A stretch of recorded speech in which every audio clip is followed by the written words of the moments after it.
So this happened last week. I'm sitting with a couple, very intelligent, loving, well-meaning couple, mid to late 30s, couple of kids, and we are working on their pattern of escalation and conflict and working at changing that to be a resolution that is healthy for them both. Their dance is complex.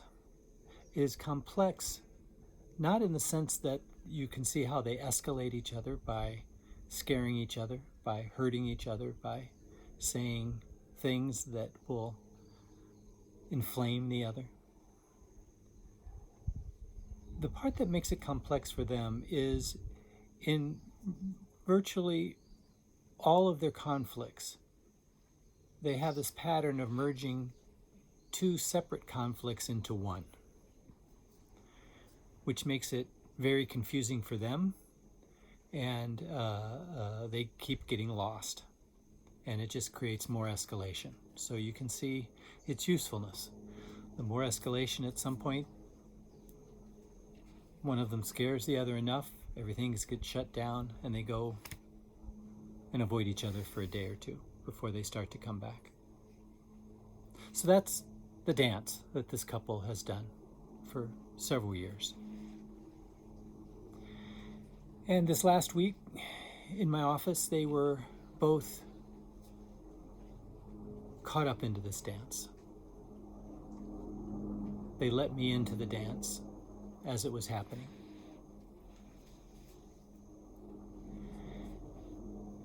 And it started to escalate as you would typically think.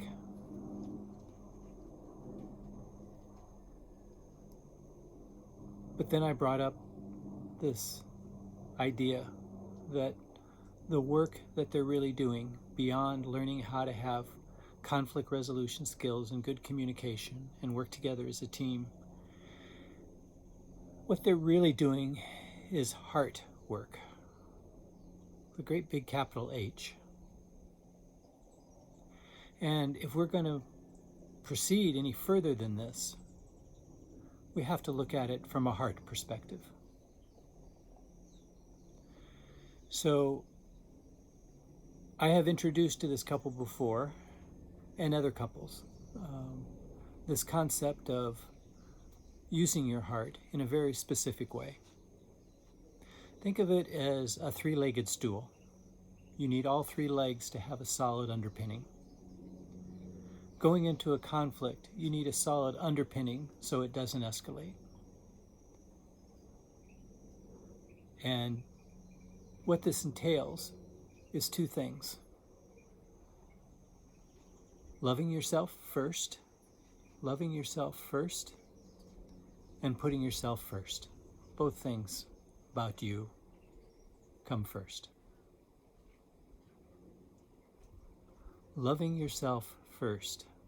This is a really important concept that we all have heard ideas about and thoughts about, but we don't often go into depth of what we're really talking about here. My belief is that not loving yourself is a highly selfish act. Here's what I mean by that. We all intuitively know that we can't judge what's in someone else's heart. We can't judge whether or not someone is truly loving or not.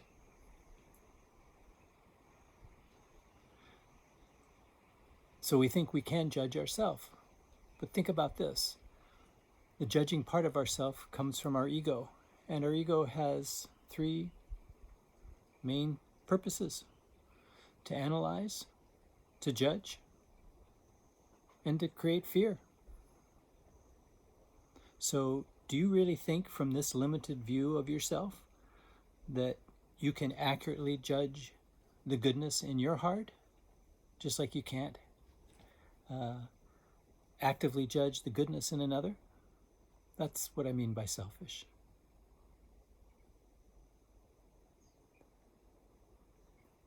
Loving yourself just helps you realize that we're all part of one.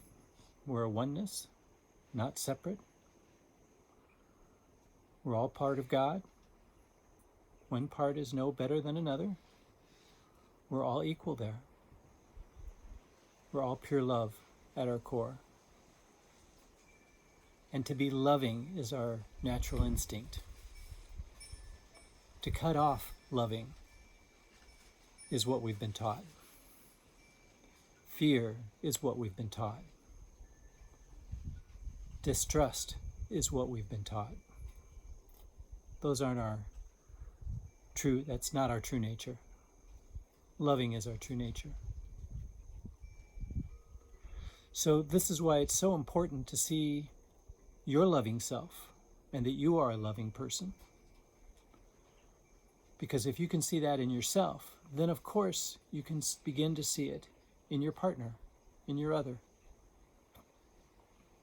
Pretty hard to see their loving intentions if you don't believe you have loving intentions.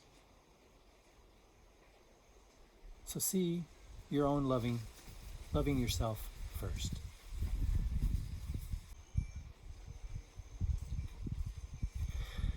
Which leads into the second piece of this, which is in conflict, of course. Put yourself first. And I don't mean in a selfish way. Putting yourself first is the most generous way. Who do I choose to be in this? Who do I choose to be?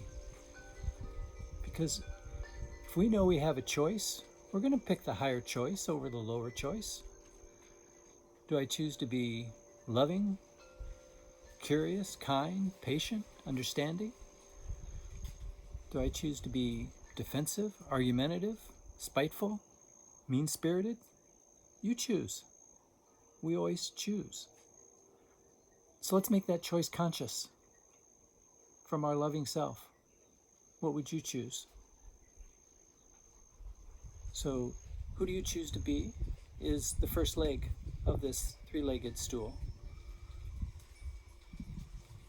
Who do you choose to be in response to your partner's pain? Who do you choose to be in response to your partner's pain? In other words, out of their pain comes hurtness, anger, frustration, fear, anxiety. Who do you choose to be in response to that? Do you choose, again, to be loving, calm, understanding, or defensive in the face of a perceived attack? I say perceived because your loving self can't really be attacked. It's got too much love. Ego can feel attacked. Who do you choose to be? Who do you choose to be in response to your partner's pain? And what's the outcome you're looking for here today? You're looking for separation, or you're looking for resolution, togetherness, security, safety, love, the excitement of why we fell in love, seeing each other, really seeing each other. That's the three legs. Who do you choose to be? Who do you choose to be in response? What's the outcome you're looking for in this conflict? Notice this is all deeply connected to your heart, to love. To love. This is deeply connected to love. Because if you can choose to be loving, even when your brain is screaming, I'm in so much pain myself, I'm in so much fear, I'm in so much anger, I'm in so much disbelief myself, can we see that our partner is in just as much pain as we are? And we're both looking for the same thing. To be seen, to be loved, to know that we matter, and we can see each other's goodness and love. We can go there. Even in heightened conflicts, we can choose to go there. More on this later. Take care.